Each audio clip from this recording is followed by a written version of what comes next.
आखिर कैसे लंबे समय तक सिगरेट पीने से ग्रेजुअली इंसान की मौत तक हो जाती है। 3D एनिमेशन की मदद से चलो इस बात के पीछे की साइंस को समझते हैं।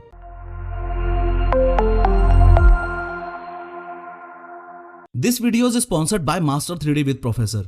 इस best related 3D animation course के बारे में हम इस वीडियो में आगे बात करेंगे। अगर एकदम बेसिक से शुरुआत करूं तो सारी प्रॉब्लम्स की जड़ है ये टोबैको प्लांट। इसी टोबैको प्लांट को सुखा के, सड़ा के और गला के किसी रोलिंग पेपर में डाल दिया जाए तो ये तैयार हो गया सिगरेट का आगे वाला पार्ट। सबसे पहले जैसे ही आपने सिगरेट को बर्न किया तो टोबैको के जलने से धुआं निकला।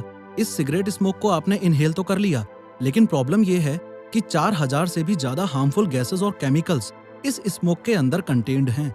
बैड न्यूज ये है कि सिगरेट का ये ब्राउन कलर का पीछे वाला पार्ट, जिसे सिगरेट बट या सिगरेट फिल्टर बोला जाता है, ये बस नाम का ही फिल्टर है।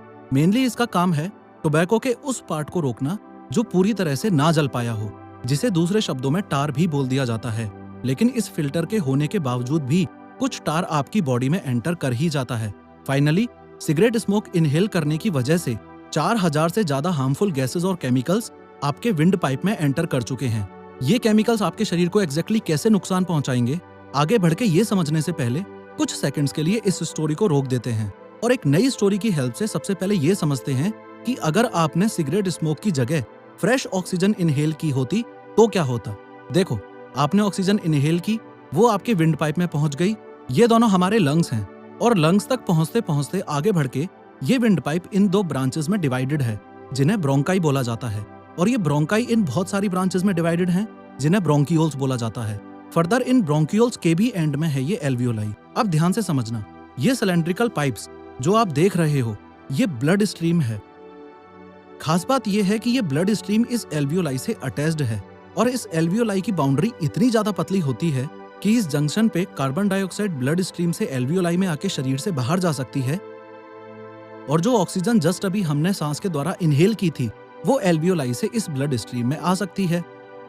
इस ब्लड स्ट्रीम में ये जो रेड कलर के शेप्स आप देख रहे हो, ये हमारे खून के अंदर रेड ब्लड सेल्स हैं। इन रेड ब्लड सेल्स के अंदर एक प्रोटीन होता है, हीमोग्लोबिन।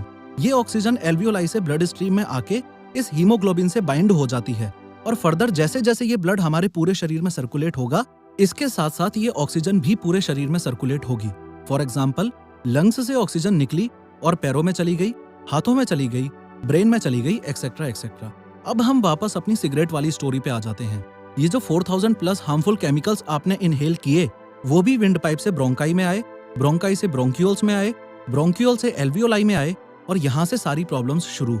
इन 4000 प्लस हार्मफुल केमिकल्स और गैसेस में से मोस्ट डेंजरस हैं ये कार्बन मोनोऑक्साइड और निकोटीन। यूजुअली ये ऑक्सीजन जाके हीमोग्लोबिन से बाइंड हो जाती है और ब्लड स्ट्रीम के साथ पूरे शरीर में चली जाती है। लेकिन ये कार्बन मोनोऑक्साइड बहुत हरामी गैस है। ये ऑक्सीजन को लात मार के बाहर कर देगी और खुद जाके हीमोग्लोबिन से बाइंड हो जाएगी। सिमिलरली ये निकोटीन भी इस ब्लड स्ट्रीम में आ जाएगा और इस बार आपके लंग्स में, आपके हाथों में, आपके पैरों में, आपके ब्रेन में ऑक्सीजन नहीं बल्कि कार्बन मोनोऑक्साइड और निकोटीन ट्रेवल करेंगे। ये एक मेजर रीजन है कि कंटिन्यूअस सिगरेट स्मोकिंग से सांस लेने में प्रॉब्लम आ जाती है। लेकिन अभी भी मोस्ट इंपोर्टेंट क्वेश्चन ये है कि सिगरेट पीने से इस पूरे प्रोसेस में ऐसा क्या था जो स्मोकिंग को हाईली एडिक्टिव बनाता है। देखो, सिगरेट पीने के 7 से 10 सेकंड के अंदर ये निकोटीन ब्लड स्ट्रीम से होता हुआ आपके ब्रेन तक पहुंच जाता है। आपके ब्रेन में ये रिसेप्टर्स होते हैं जिन्हें निकोटीनिक एसिटिलकोलिन रिसेप्टर बोला जाता है। आगे बढ़ने से पहले ये समझो कि ये निकोटीन हेरोइन और कोकीन के बाद दुनिया का 3rd मोस्ट एडिक्टिव केमिकल है, यानी कि एक्सट्रीमली डेंजरस। जैसे ही ये निकोटीन इस रिसेप्टर से कनेक्ट होगा तो ये रिसेप्टर एक्टिवेट हो जाएगा। एक्टिवेट होते ही ये रिसेप्टर्स आपके ब्रेन में फील गुड हार्मोन्स और न्यूरोट्रांसमीटर्स रिलीज करते हैं, जैसे डोपामीन, एड्रेनालिन और सेरोटोनिन।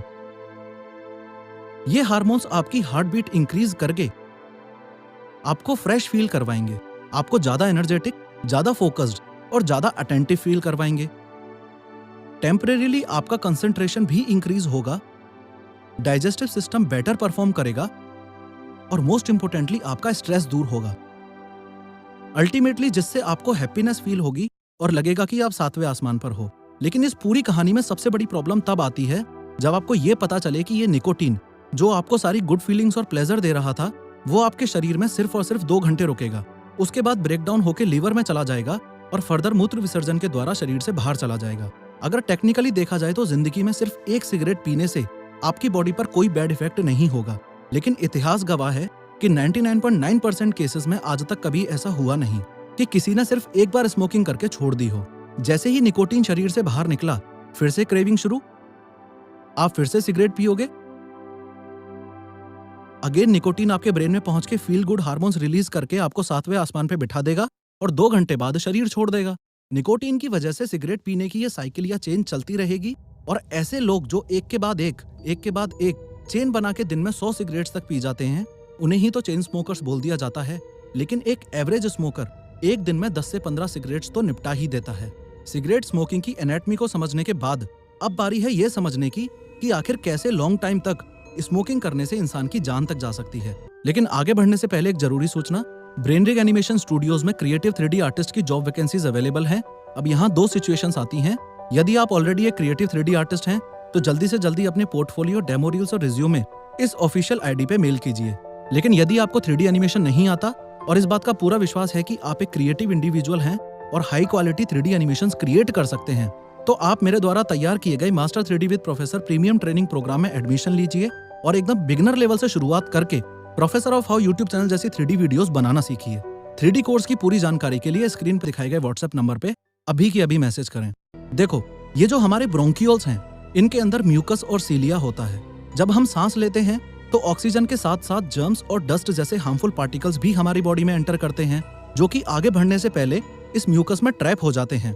तो ये हेयर लाइक प्रोजेक्शंस, जिन्हें सीलिया बोला जाता है, ये इन हार्मफुल पार्टिकल्स को हमारी बॉडी से बाहर फेंकने में हेल्प करते हैं। लेकिन जब आप रेगुलर स्मोकिंग करते हो तो टोबैको के जलने से आपकी बॉडी में एंटर करने वाला टार और हाइड्रोजन साइनाइड नामक पॉइजनस गैस दोनों मिलके इस सीलिया को पैरालाइज कर देते हैं। इसी प्रोसेस को डॉक्टर्स सीलियोस्टेसिस बोलते हैं। अब प्रॉब्लम यह है कि इन हार्मफुल सब्सटेंसेस को बॉडी से बाहर फेंके कौन? तो ये जर्म्स और डस्ट आपके रेस्पिरेटरी सिस्टम में रह के उसको चोक करने लगते हैं और जब अति होने लगती है तो इन जर्म्स और डस्ट को आपकी बॉडी से बाहर निकालने के लिए ही तो आप कफिंग करते हो, यानी कि खांसते हो। आपने ये भी नोटिस किया होगा कि स्मोकिंग करने वाला व्यक्ति अर्ली मॉर्निंग में कुछ हद से ज्यादा ही खांसता है। उसके पीछे भी साइंस है। सिगरेट स्मोकिंग से डैमेज्ड ये सीलिया रात में रिकवरी करते हैं और सुबह होते ही उन सभी जर्म्स और डस्ट को all of a sudden expel करते हैं। इस प्रोसेस में अर्ली मॉर्निंग में एक चेन स्मोकर को हद से ज्यादा खांसी आती है। रेगुलर स्मोकिंग करने से ये सीलिया परमानेंटली डैमेज तक हो जाते हैं और आपके ब्रोंकियोल ट्यूब्स की लाइनिंग बार बार इरिटेट होने की वजह से स्वेल हो जाती है। सिर्फ इतना ही नहीं, यहाँ पे एक्सेस म्यूकस भी डेवलप हो जाता है। As a result of which smoker की लाइफ में एक ऐसा पॉइंट आता है जब वो 24 घंटे 7 दिन सिर्फ खांसता ही रहेगा। इस बीमारी को ही क्रॉनिक ब्रोंकाइटिस बोला जाता है।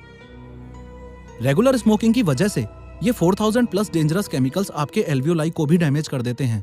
As a result of which इस ब्लड स्ट्रीम में काफी कम ऑक्सीजन जाएगी, जिससे आपको सांस लेने में प्रॉब्लम होगी। इस बीमारी को ही एम्फीसीमा बोल दिया जाता है। क्रॉनिक ब्रोंकाइटिस और एम्फीसीमा को collectively doctors chronic obstructive pulmonary disease यानी कि COPD बुलाते हैं। और जो कोई आपकी नॉलेज में रेगुलर स्मोकिंग करता हो, जाके उसके मुंह पे बोल देना कि COPD ऐसी बीमारी है जो एक बार हो गई तो रिवर्स नहीं हो सकती और ना ही दुनिया में इसका कोई क्योर है। एरी गैरी दवाइयां लेके कुछ दिन तक टाल जरूर सकते हो, लेकिन विद इन अ ईयर उसकी मौत निश्चित है। सिगरेट स्मोक के थ्रू आपकी बॉडी में एंटर करने वाले निकोटीन और अदर केमिकल्स आपकी ब्लड वेसल्स को ब्लॉक कर देते हैं और साथ ही साथ एंडोथेलियल लाइनिंग को डैमेज कर देते हैं। As a result of which regular smoking करने से आपकी इन ब्लड वेसल्स में क्लॉट होने के चांसेस काफी ज्यादा बढ़ जाते हैं। ब्लड क्लॉट यानी खून के बहाव का रुक जाना। और अगर आपके हार्ट तक ब्लड नहीं पहुंचेगा तो हार्ट तक ऑक्सीजन जाएगी कैसे? सिमिलरली क्लॉटिंग की वजह से ब्रेन तक ब्लड नहीं पहुंचेगा तो ब्रेन तक ऑक्सीजन नहीं पहुंचेगी। ऐसे केस में भी इंसान की मौत निश्चित है, क्योंकि हार्ट तक ब्लड ना पहुंच पाना इसे ही तो हार्ट अटैक बोला जाता है और ब्रेन तक ब्लड ना पहुंच पाना इसे ही तो स्ट्रोक बोला जाता है। रेगुलर स्मोकिंग करने से जो हार्मफुल केमिकल्स आपकी बॉडी में एंटर करते हैं वो आपके इस DNA में डेंजरस म्यूटेशंस कर सकते हैं। As a result of which एक चेन स्मोकर में लंग कैंसर के चांसेस हद से ज्यादा बढ़ जाते हैं। ऑन टॉप ऑफ दैट एक और बैड न्यूज ये है कि स्मोक में पाए जाने वाले आर्सेनिक और निकल जैसे इंग्रेडिएंट्स इस DNA की रिपेयरिंग एबिलिटी को खत्म कर देते हैं। उससे होगा ये कि कल के दिन अगर किसी चेन स्मोकर को कैंसर हो भी गया तो उसकी बॉडी की कैंसर से फाइट करने की एबिलिटी एकदम खत्म हो गई। At the end of the day फिर से मौत निश्चित है। ऑनेस्टली स्पीकिंग, सिगरेट पीने से जो हार्मफुल सब्सटेंसेस आपकी बॉडी में एंटर करते हैं उनके किस्से सुनोगे तो चौंक जाओगे। सुनाऊं? चलो सुना देता हूँ। सबसे पहला है अमोनिया। ये वही सब्सटेंस है जो टॉयलेट क्लीनर्स और फ्लोर क्लीनर्स में यूज होता है। दूसरा है एथेनॉल। ये शराब में यूज किया जाता है। तीसरा है DDT। ये कीड़ों को मारने वाली दवाइयों में यानी कि इंसेक्टिसाइड्स में यूज किया जाता है। चौथा है अर्सेनिक, ये एंट पॉइजन में यूज किया जाता है। पांचवा है कार्बन मोनोऑक्साइड, जो कि कार एग्जॉस्ट फ्यूम्स में पाया जाता है। छठा है कैडमियम, ये कार बैटरी फ्लूइड्स में यूज किया जाता है। सातवां है हाइड्रोजन साइनाइड, जो कि और कुछ नहीं बल्कि एक जहर ही है। आगे मैं गिनाता जाऊंगा, आप गिनते जाओगे, लेकिन ये लिस्ट कभी खत्म नहीं होने वाली। उसकी जगह एक पर्सनल एडवाइस देता हूँ। हजारों स्टैटिस्टिकल रिपोर्ट्स आप नेट पे देख सकते हो जो ये बताती हैं कि इंडिया में एनिमेशन इंडस्ट्री अगले 5 सालों में खतरनाक बूस्ट मारेगी। एक एवरेज स्मोकर होने के नाते आप जितने रुपए एक महीने की सिगरेट में उड़ा दोगे, सिर्फ उतने अमाउंट में 3D एनिमेशन ट्रेनिंग प्रोग्राम में एडमिशन ले सकते हो। अभी कंपटीशन काफी कम है, इसलिए यही परफेक्ट टाइम है बाजी मारने का। स्क्रीन पे दिखाए गए नंबर पे व्हाट्सएप करके मुझसे बात करो, 3D कोर्स की इन्फॉर्मेशन लो और जो पैसा सिगरेट जैसा जहर पीने में बर्बाद करते हो, उस पैसे से खुद को या अपने छोटे भाई बहनों को 3D कोर्स गिफ्ट करके स्किल्स को इम्प्रूव करने पे ध्यान दो। Thanks for watching.